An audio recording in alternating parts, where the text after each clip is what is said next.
A prática só se faz com uma boa base teórica. Não existe a prática sem a teoria, tá certo? Então a questão é, onde está a teoria da causa madura? Onde ela está no nosso código? Topologicamente, onde ela está? Ela está no rol de incisos do parágrafo 3º do artigo 1013, tá certo? Do novo Código de Processo Civil.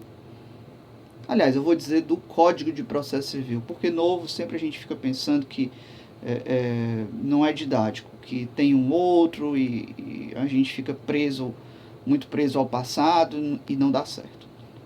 Hoje nós temos um Código de Processo Civil vigente e é ele que nós devemos nos ater, certo? Então o que acontece? Ela está lá, topologicamente, lá no rol de incisos do parágrafo 3º do artigo 1013.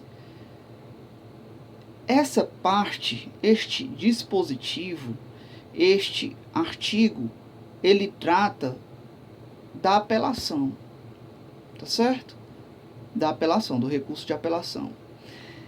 E a questão é, pode a teoria da causa madura ser aplicada em outros recursos, fora a apelação? Porque não tem disposição legal sobre isso no CPC. Também não tem disposição em outras leis especiais, como a Lei dos Juizados Especiais Cíveis, 9.099, e a Lei dos Juizados da Fazenda Pública, a Lei 12.153, de 2009. E aí? Se aplica? Por exemplo, se aplica ao agravo de instrumento? Se aplica ao recurso inominado? É claro, pessoal, que numa live como essa a gente não tem como aprofundar demais o assunto, tá certo? Então eu vou colocar aqui o necessário. O necessário, vamos dizer, o que eu considerei, no meu humilde pensar, o mais interessante, principalmente para a prática do dia a dia, certo? Então, o que acontece? É o seguinte, em relação ao agravo de instrumento. O agravo de instrumento, o STJ sempre disse, essa era a jurisprudência do STJ. Não se aplica a teoria da causa madura ao agravo de instrumento. Aplica-se tão somente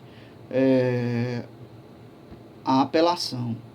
E vários julgados de vários ministros à época, essa era a vertente na época. Hoje, o que é que diz o STJ? Depois da doutrina argumentar, a doutrina majoritária argumentar várias vezes, né? E um livro muito bacana que eu particularmente pesquisei sobre isso é o livro do professor Daniel Neves, tá certo? Vários doutrinadores tratam disso, mas eu gostei bastante do livro do professor Daniel Neves, tá certo? Que ele se posiciona assim como integrante da doutrina majoritária, que a teoria da causa madura se aplica aos recursos em geral, a todos os recursos, não somente a apelação. E aí o que acontece? O STJ, em 2016, muda a sua jurisprudência. Muda e passa a aceitar que a teoria da causa madura se aplica a todos os recursos. Isso foi de um julgamento para saber se ela se aplicava ao agravo de instrumento. E o STJ foi adiante e disse: ela se aplica aos recursos em geral.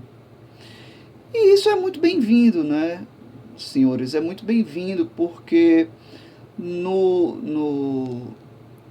Código de Processo Civil nós temos a primazia pela a decisão de mérito como um de seus fundamentos, como um de seus objetivos, de buscar a todo custo que haja a decisão de mérito, resolvendo o mérito. Tudo bom, Vitinho? Um grande abraço.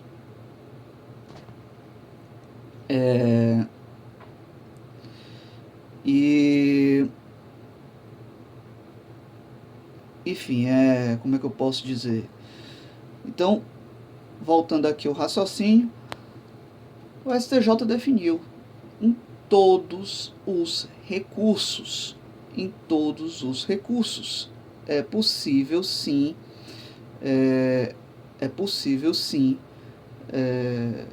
aplicar a teoria da causa madura.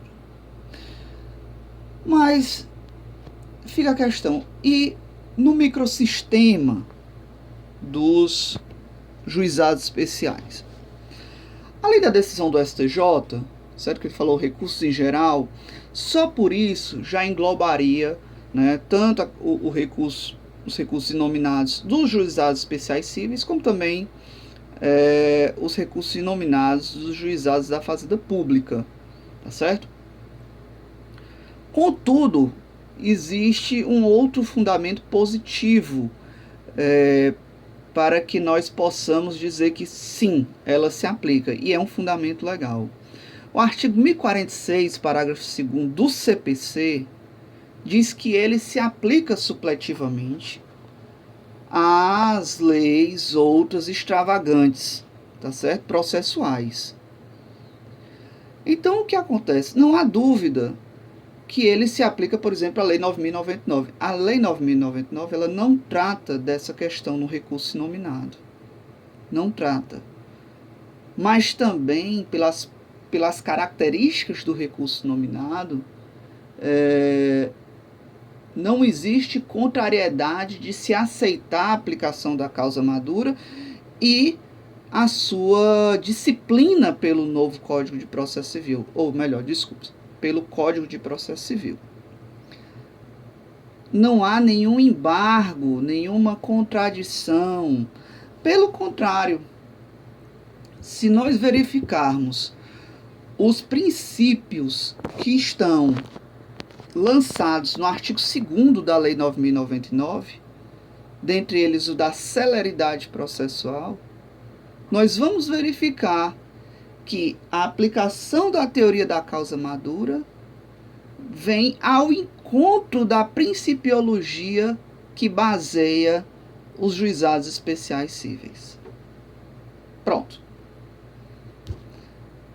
Então, tanto pelo artigo 1046, parágrafo 2º do CPC, como também pela questão da principiologia lançada no artigo 2º da Lei 9.099, é que se faz possível, sim, a aplicação da teoria da causa madura no recurso inominado dos juizados especiais cíveis da Lei 9.099. Mas eu falei no início aqui da nossa live, do nosso vídeo, a respeito também.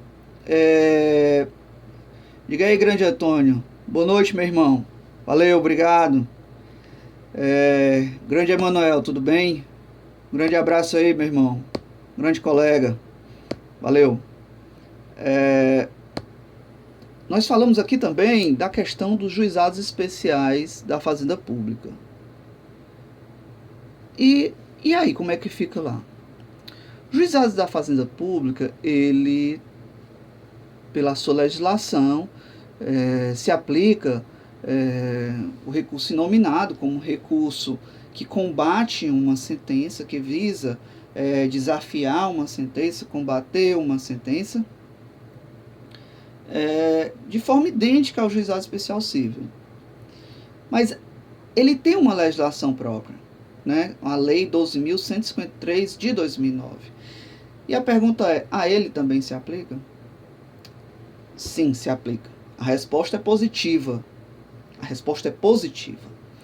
Se aplica de acordo com o artigo 27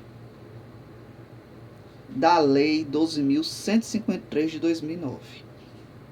Certo? Esse artigo é uma ponte de aplicação das disposições do novo Código de Processo Civil.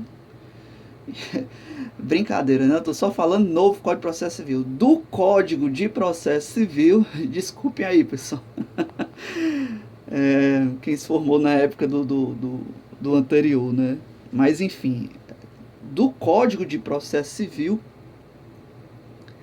ao sistema do juizado da Fazenda Pública, tá certo? E também o 1046, parágrafo 2º do CPC também reforça isso. Então, nos juizados especiais cíveis, nós temos o artigo 2º da Lei 9.099 e o 1046, parágrafo 2º do CPC. E no juizado da Fazenda Pública, nós temos o artigo 27 da Lei 12.153 de 2009 e o artigo 1046, parágrafo 2º do Código de Processo Civil. Aí, até que enfim, não falei novo. Bom, pessoal, em relação ao agravo de enxumbento e todos os outros recursos que estão no nosso Código de Processo Civil, a posição é que, sim, ela se aplica a todos, se estende a todos, de acordo com a interpretação atual lançada pelo Superior Tribunal de Justiça. No RESP, se vocês quiserem anotar, 1.215.368. Eu vou repetir. 1.215.368. Julgamento de 1º de junho de 2016. O relator, ministro Herman Benjamin. Tá bom? Pessoal, espero que vocês tenham gostado. Não quero me estender muito para não deixar a live enfadonha, né? Gosto de trazer manifestações, considerações aqui bem bacanas para deixar o pessoal assim, vamos dizer assim, pregado na live.